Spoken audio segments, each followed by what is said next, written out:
इस वक्त हमारे साथ मौजूद है साध्वी प्राची से बात करते हैं। ये बताइए, जिस तरह से तमाम देश युद्ध की कगार पर है, युद्ध चल रहा है, इसको लेके कैसे देखती हैं आप?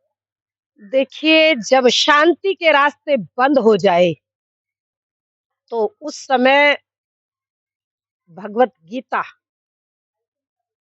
देश के राजा को पढ़ करके अपने अंतःकरण में स्थिर कर लेना चाहिए और गीता के अनुसार ठोस निर्णय लेना, क्योंकि वो बहुत जरूरी है।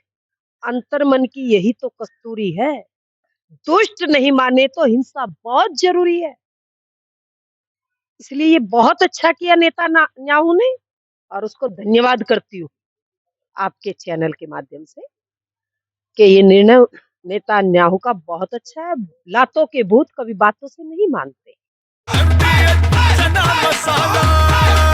अब छोलिया हो या लोबिया, सफेद चने या काले चने, सब कुछ मजेदार बने। अच्छा, ये बताइए, जिस तरह से खमई की मौत के बाद हत्या बता रहे हैं, सिया के लोगों ने तमाम वहाँ प्रदर्शन किया था, आज भी ऐलान किया है कि जुम्मे की नमाज के बाद प्रदर्शन करेंगे। इसे कैसे देखते हैं आप? देखिए, खेमेनेई के मरने के बाद वहाँ कितनी बच्चियां खुल करके अपनी जिंदगी जीने के लिए तैयार हुई। ये भी तो मीडिया चला रही है ना, दिखा भी रही है।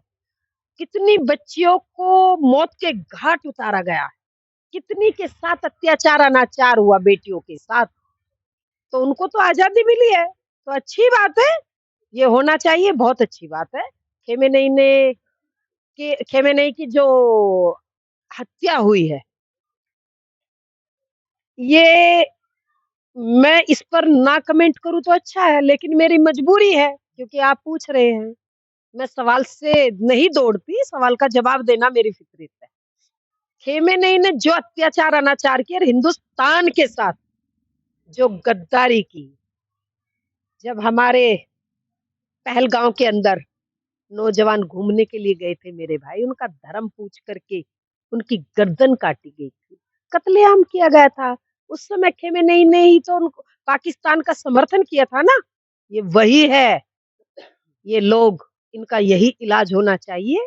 ये लातों के भूत कभी बातों से नहीं मान सकते। हिंदू राष्ट्र की आप पहले से लगातार बात करती आ रही हैं। इस टाइम पे युद्ध चल रहा है 10 देशों के बाद, अब जबकि लगातार बढ़ता जा रहा है और देशों के बीच में ही।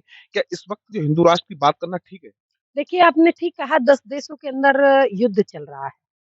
युद्ध विराम की ओर नहीं है। युद्ध सतत बढ़ता जा रहा है, और भी देश उसमें शामिल हो रहे हैं।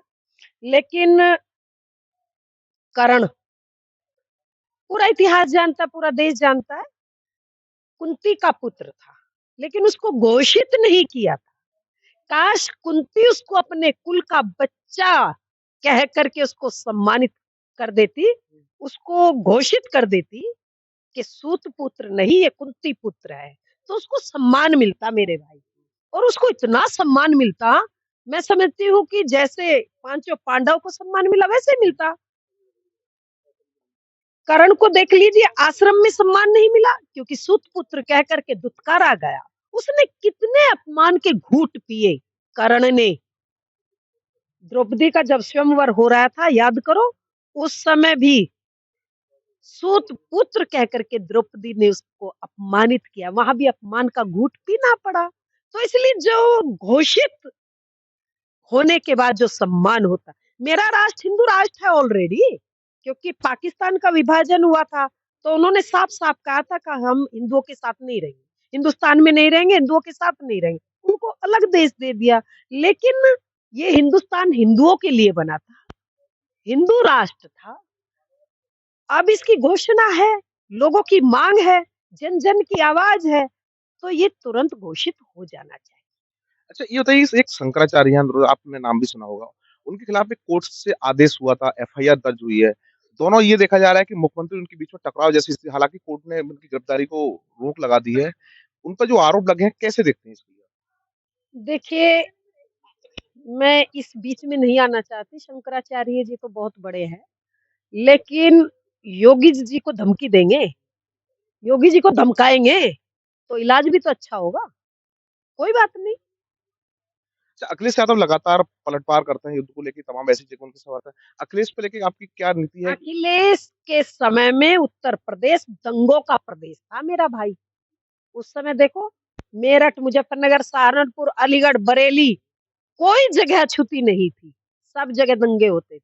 लेकिन इस समय दंगों का नाम भूल गए यूपी वाले। गाजियाबाद की आपने घटना सुनी होगी, कुछ लोगों ने उनकी बेरहमी से हत्या की, हालाँकि पुलिस ने दोनों को एनकाउंटर कर दिया।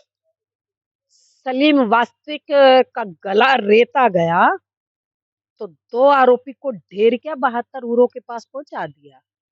इसीलिए तो योगी जी जन-जन में प्रिय है कि एट द स्पॉट निर्णय लेते। तो देखा साफ तौर पर ये साध्वी प्राचीन का कहना है कि जिस तरह से अखिलेश की सरकार थी तो गुंडाराज होता था और वहीं शंकराचार्य के मामले को लेकर इन्होंने साफ तौर पर कहा है कि मुख्यमंत्री के लिए क्या शंकराचार्य धमकी देंगे। कैमरामैन नितिन के साथ मनवीर सिंह, टीवी 9 भारतवर्ष, बरेली। दादी के हाथों का जादू और खुशबू से महकता घर, माँ की मुस्कुराहट और खाने की सुगंध। MDH गरम मसाला। क्योंकि हर रिश्ता है स्वाद से जुड़ा।